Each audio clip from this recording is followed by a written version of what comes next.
place, whoa. And I'm going to get out in front of her. I'm just at the end of my lead right now, and I'll build up to where I'm further away. Good. Hi folks, welcome to part 2 of place boards and pointing dogs with professional trainer Mike O'Donnell. This is a very, very important segment of this 3-part series, so please watch.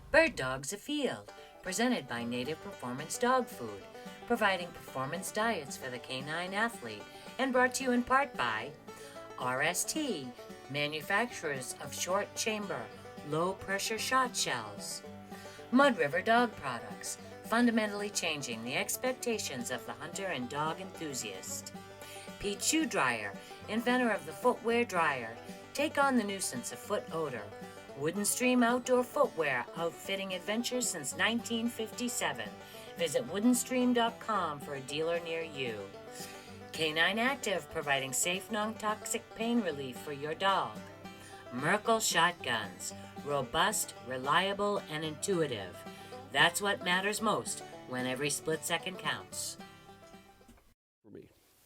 Another good purpose for this that I feel is very useful to a lot of newer trainers is teaching the whoa.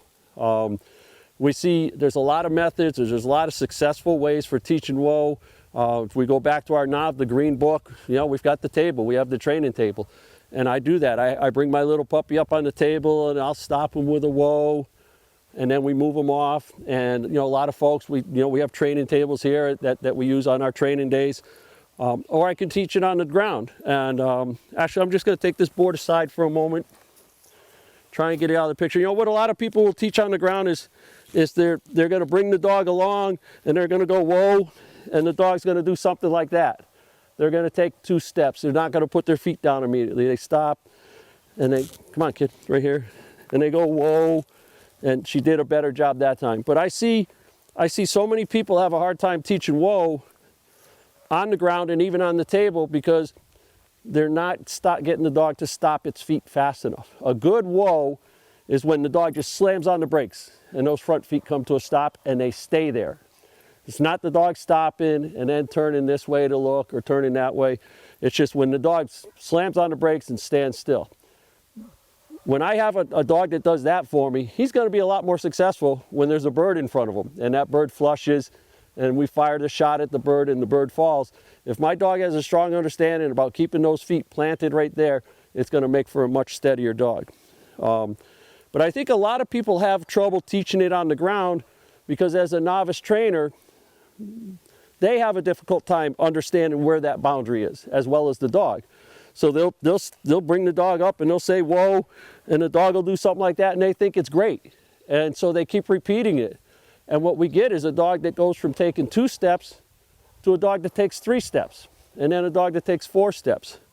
So I think by using the board, for me, using the board gives both the dog an advantage and it gives the handler an advantage.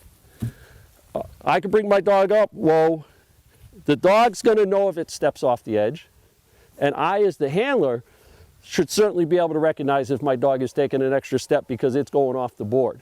So I can be better in terms of my communication with the dog, and I can be better in terms of my correction with the dog by knowing that he's doing the wrong thing. And the dog can also understand easier that that was 1 step too many. Come here, kid. So the way I start teaching it, and they know this as the place board. So when I'm going to start teaching whoa, I'm actually going to hook her to her flat collar here. Right here, come on. Place, whoa. I'm going to give the place command first because that's what she understands. And then I'm going to follow with the whoa command. So she understands place already. That gets her on the board. Now I start overlaying the whoa command, that place, and then when you're here, whoa. And eventually it'll lead to me just saying whoa. But at first, this is what we do. What's important here is the timing of my command. Come here, Lainey. So if I start telling her place right here, when she's right here, she's going to take a number of steps to get to that edge. So I'm inadvertently teaching her to take extra steps. What I want to do, come here, and then we're kind of, because she's familiar with this and she's concerned about doing it right, she's going to be uptight. What I want to do is say the command right when her front feet place, and this, because of the slow motion, she got those extra steps. Let me try and get her moving fast, and just try and pay attention to when I give her that place command. Come on, kid, right here. Place. So I'm doing it when those front feet are getting up on the board, knowing that when that foot comes down, it's going to be right at the front edge, and that'll give me that quick stop right here. Come on. So again, at first it's just at a normal walking pace, and the dog typically isn't going to be this uptight. Come on, let's go. Place. So that foot came down, and the next one came down with it and stayed with it. And again, if now that's the start of a whoa. But if she were to move a foot, I would correct her. I'd tap her with my foot, or I would tap her with a button and tell her place again. Good girl, come on. But now I'm just going to start putting that whoa command in with it. Come here. Place, whoa. And getting her to stop. I'm kind of getting ahead of the gun here. What I normally do at first is stop right with the dog. I'll say place, whoa, and I stop with the dog. And my body stopping also helps the dog to come to a stop, because most of our dogs are keying off of our body. Okay, good girl, come on. Now I could have a few boards laid out in a line, so I could come off one, move to the next one, and go to that. But I'm just going to keep bringing her back around. Lainey, here, right here. Place, whoa. So I stopped with her. My body's helping her. The next step, as my dog is doing this very well, the next step will be, I'll go through it, but I'll try and explain it now. I'll say place, whoa. I'll stop briefly, and then I'll step out in front of her, so she can start getting the picture of seeing me out in front of her. Again, I've got to be ready to make a correction if she goes to follow me and steps off the board. Good girl, come on. Place, whoa. And I'm going to get out in front of her. I'm just at the end of my lead right now, and I'll build up to where I'm further away. Good girl. And so for a while, it's going to be place, whoa, place, whoa. Then I can start just being able to say the whoa command and have the dog understand that it means the same thing. And she should do it for us here. Whoa. That's what I want to lead to. And I want to get to the point where, I stop, I get out in front of her a little bit, to being able to do an exercise where I just keep right on moving as I give her the command. Come on, kid. Ready? Come on, let's go. Whoa. And then I stay in motion, keep going. Again, because that becomes a problem for a dog. They tend to suck away with you, and you may have to get a correction in there, but that's how they get the understanding. But I think, most of you could see how by having that distinct edge there, it helps the dog remain more stationary. They're going to be less inclined to follow me, because they already know if they step off that edge that they're going to get a correction there. So that's the start of our whoa. I build it up to where I want to be at a good clip. I like, when I give my dog a whoa command, I like my dog to just really stop as fast as it can. That's pretty easy when the dog's at a normal walk. But as the dog is running out in the field, that's a little more difficult to do. And I'm going to see if I can free her up to run here. Come on, ready? Let's go. Whoa. So that's giving her that stop quick, stop quick. If I can do repetitions like that on here, as I start coming off the board and asking my dog to stop in the field, I should see the nice quick stops as well. A quick message from our sponsors, and we'll be right back with more place board training with Mike O'Donnell. Hi folks, our dogs work very hard for us. They need and deserve a high performance dog food. My choice is Native. Native has been formulated for the canine athlete. It has none of the low value, hard to digest fillers such as soy, corn, wheat. It has only high grade chicken and high grade digestible grains. It comes in 4 levels of fat and protein. Each level is formulated for the stress and activity level for your dog at that time. Make the switch today. Your dog will be happy, and so will you. Admit it, you've been busted. Maybe more than once.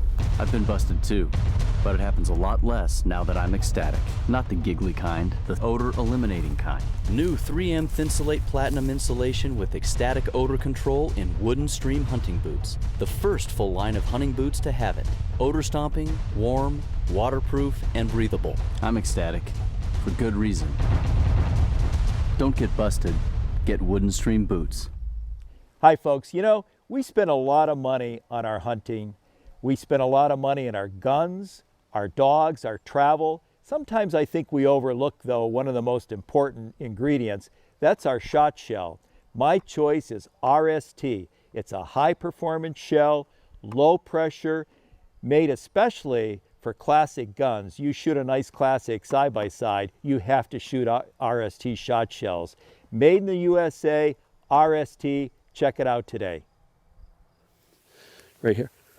So now, as my dog is showing me this, I start laying my e-collar into it. So far, I haven't used the e-collar as part of the command. I've used the e-collar. If she were to step off the board, I would stim until she got back on the board, get back on that place. But I'm just asking her to stop for the command. I want the dog to now be able to understand that if I give a whoa command and give you stim, you have to stop. Turn off the stim by coming to a stop.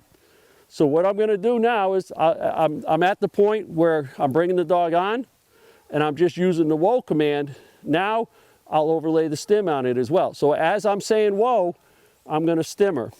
Again, very, very low level stim.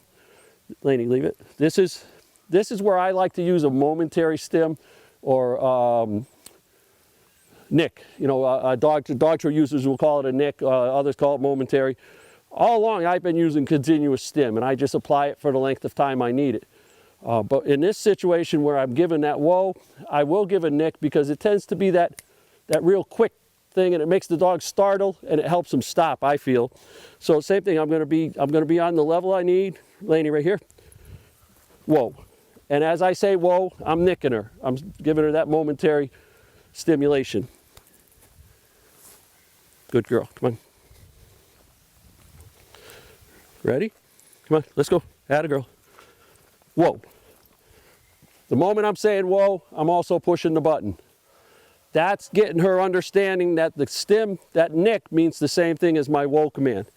It's also going to enable me to fix her in the field if she were to take an extra step. If I give her a whoa command, you know, in the field and she's moving, I should be able to nick her. And instead of having her coming back to me because she's feeling a stim, she should plant her feet and stop right up for me. Good girl. And so when we get into doing, you know, working on birds, and I'm going to get ready to flush a bird, and I see my dog getting loaded up, ready, thinking about breaking, should just be easy to give a little nick, whoa, and kind of reinforce the dog staying for me. Right here, ready?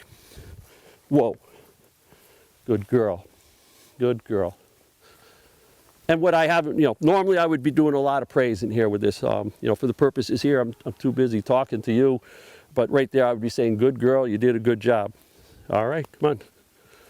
So she's showing me that, I've got to stop. I know I shouldn't go over the edge. And now she's getting the experience of having that e-collar nick come with it when I do it. This is where I can see, can I come off the board? Will my dog do this for me off the board? And so, again, this dog has the advantage of having done a lot of this work. So it's not this fast. It's not quite this smooth maybe, but we're going to go, come on, right here. Whoa. So I tapped her with the button when I gave the whoa command. I kept going. You see that it was just foot. It came down. Good girl. All right, good girl. Come on. My suggestion is let me do this one thing. Come on, let's go. Whoa. You see how quick she's stopping? That's what I want. For me, that's important to me because it's telling me the dog understands the importance of putting those feet down and getting them planted and not moving them again for me. So that's why I look for that quick stop, and that's what the board gives me. What I was going to say is when I'm ready to go to the ground, the best place to do that is the same place that you were doing your board work, because Dogs are very picture oriented. So they're going to recognize the area where you've been doing your board work, and they're already going to be in the mindset of, I've got to do my work right.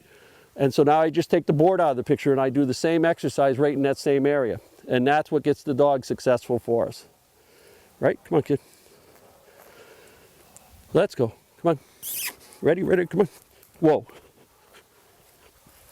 And she's got a nice stop. She really understands. Again, I'm tapping the e-collar. I'm giving that little momentary tap every time I say it. And she understands I need to stop. Now, a way that I can kind of even further prove to myself that she understands how to turn the e-collar off is I'm just going to give her a tap this time. I'm not even going to give the command. I'm just going to tap her with the e-collar, and she should stop. I've been doing these repetitions. She knows what we're doing, and just feeling that e-collar pressure, I should see that same kind of stop. Come on, let's go. Right there, I just tapped her without the word. So that's how, as a trainer, I get a good understanding, or I feel solid that my dog understands how to handle this pressure that I'm putting on her. She knows the task I'm asking of her. She knows how to turn off stimulation by complying with that task. Very good. Then that would lead to stopping the dog in the field. And we take a little break, and then we'll try and set up where we can just let her move in the field a little bit, and we'll just try the same whoa command with the dog moving freely in the field. A quick message from our sponsors, and we'll be right back with more place board training with Mike O'Donnell. Hi, Bird Dogs Afield viewers. I'm here today with Dylan, who's almost 10 years old and still hunting hard. So in order to help him, we use Canine Active. It's for working and hunting breeds, and it is my go-to for pain relief and for an anti-inflammatory. You can use it before strenuous activity to help keep them moving and help reduce muscle soreness, or you can use it after for recovery. Try it today, Canine Active. Hi friends. You know, whether you're a hiker, hunter, jogger, walker, all of those activities create sweat and moisture in your footwear. That moisture leads to bacteria, mildew, mold, all bad things for your feet. To eliminate that moisture, you need a peat shoe dryer. The new PowerCell Peat eliminates that moisture and creates a better atmosphere for good foot health. Admit it, you've been busted.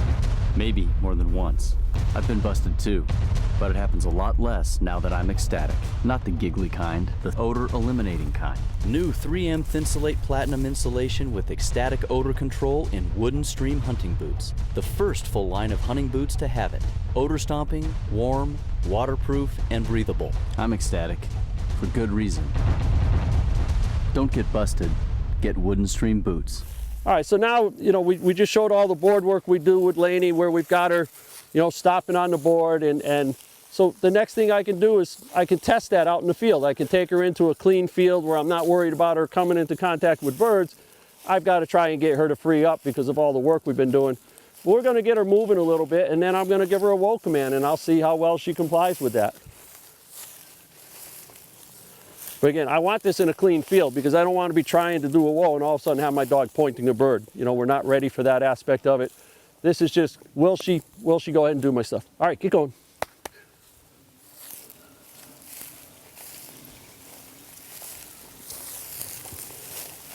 And if she shows back out here in front of the camera, we'll give her a go and see what she does.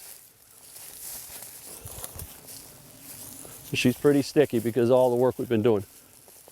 Whoa.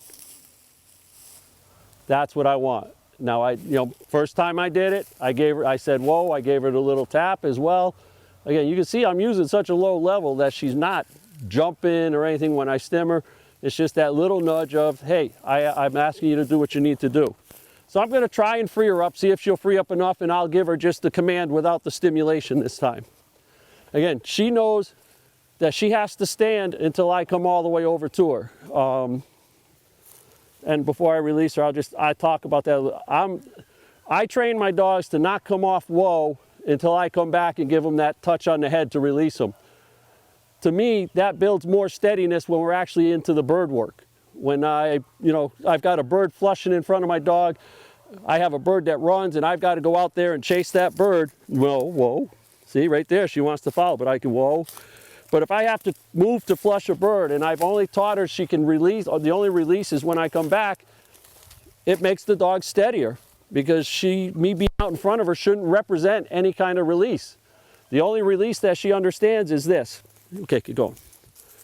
So again, that's a particular for me, that as I'm teaching my steadiness work, I always go back to the dog to get him to release. We know when we're doing, especially in a NAVTA test or AKC test, our birds tend to run before they ever flush. So, we need that ability to be able to go out in front of a dog, have the dog see a bird running, see us chasing it, Laney, hop up, and still be staying steady for us. All right, let's go. Whoa. And that's no button there. Okay, so now we saw where I've gone out into the field and see how willing the dog is to stop for that pressure or just my command out in the field. So, we're moving along with that whoa. But so far, it's been just the whoa command, no high level of distraction like birds or anything else like that. That's where, we go to next. We start bringing in the picture about staying steady even in the presence of birds. We all know birds are the most exciting thing in our dogs' lives. And so this is where we start to build a stronger understanding. And this for me is the better way to approach it than, the way I used to do it, a way that's still done plenty, is we'd put the dog on a check cord and we'd check cord him into a bird. And then we'd be holding pressure and telling the dog, whoa, whoa, whoa, whoa, whoa, trying to get the bird to flush and getting the dog to stand still and trying to get off a shot and get the dog to stand still. And again, that works. It's a different path, but for me, it's just not as clear a path for the dog. I think this makes it easier. The other advantage I have here is any corrections I'm giving the dog at this point are a lot more familiar to the dog because we're at the board. They understand why the correction's happening. It's because they're stepping off the board and not staying there as I asked them, as opposed to the dog getting confused and possibly thinking the correction is because of the bird being present. Occasionally you will get a dog that becomes bird shy because of all the pressure put on them to try and stay steady on a bird. More than that is what I see a lot of dogs that just have not very good style on point. And a lot of that is because they've had so much pressure put on them to try and be steady. They are being obedient and standing, but it takes away a lot of that natural intensity or a lot of that natural style. This way I feel doesn't do that I get my work in here, I build all the understanding so that when we do finally get out in the field and point the bird, that natural intensity shows through. So the next step is to just drop some birds in front of the dog.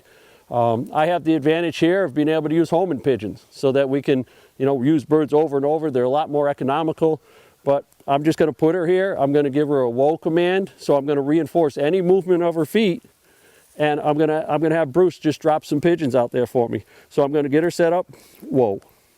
And I'm just ready to make a correction. I've got slack on the lead, and go ahead and just drop one out. And that's what if she were to move, I'd be stimming her and correcting her, getting her feet back to where they should be. I don't want her to turn to follow, she can turn her head to follow the bird, but I don't even want this turning to mark. What a lot of people say, well, they're turning to mark the bird. I feel early on, if I'm very, very particular and not asking the dog to turn, I'm getting a quicker and faster and a stronger understanding of what whoa is, and that the dog becomes more steady. And as the dog matures along, they will naturally turn to mark a bird, but still be very, very steady about it. So that's why at this point, I just don't allow it. Go ahead with another one. And that's it. She'll follow the bird, but stay nice and steady for us. Again, this is just one of those distractants, but I'm actually overlaying the flight of a bird with a whoa command. If she were to move, I'd correct her. And so the bird flying itself is actually becoming another whoa command. Let's just give her one more. That one, comes in a little closer, and that's what we want it to be. We want the flight of a bird to represent whoa. What we're going to do now is we're going to lock up the wings on a pigeon so I can put it down on the ground right in front of her. So it's there, and it becomes, she's probably going to be thinking, I have a chance at this, I can get a hold of this.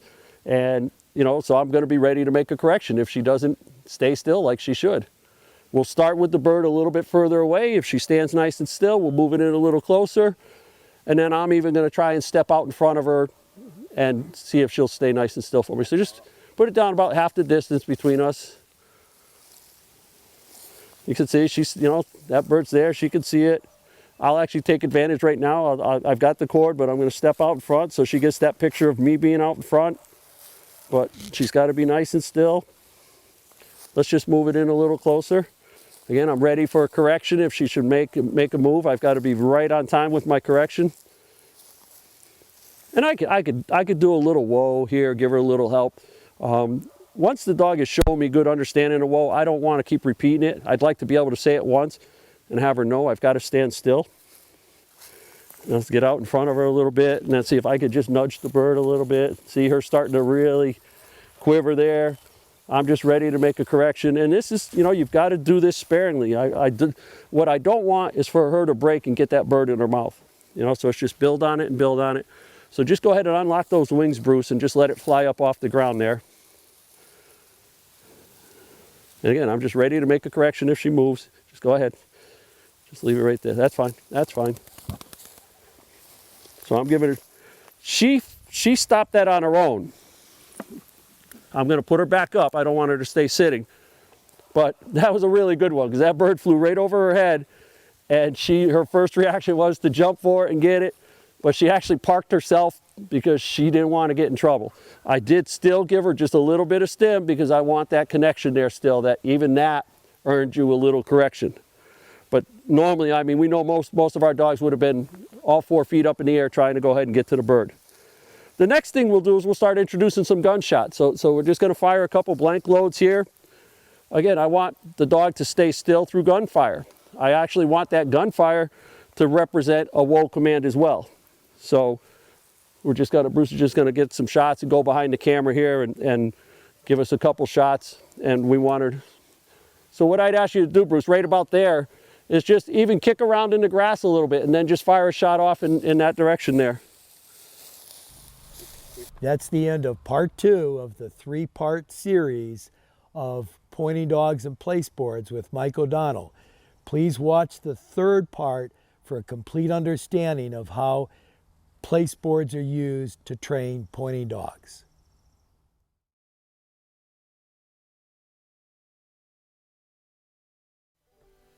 Bird Dogs Afield, presented by Native Performance Dog Food, and brought to you in part by RST Shot Shells, Mud River Dog Products, Peach Shoe Dryer, Wooden Stream Outdoor Footwear, Canine Active, and Merkel Shotguns.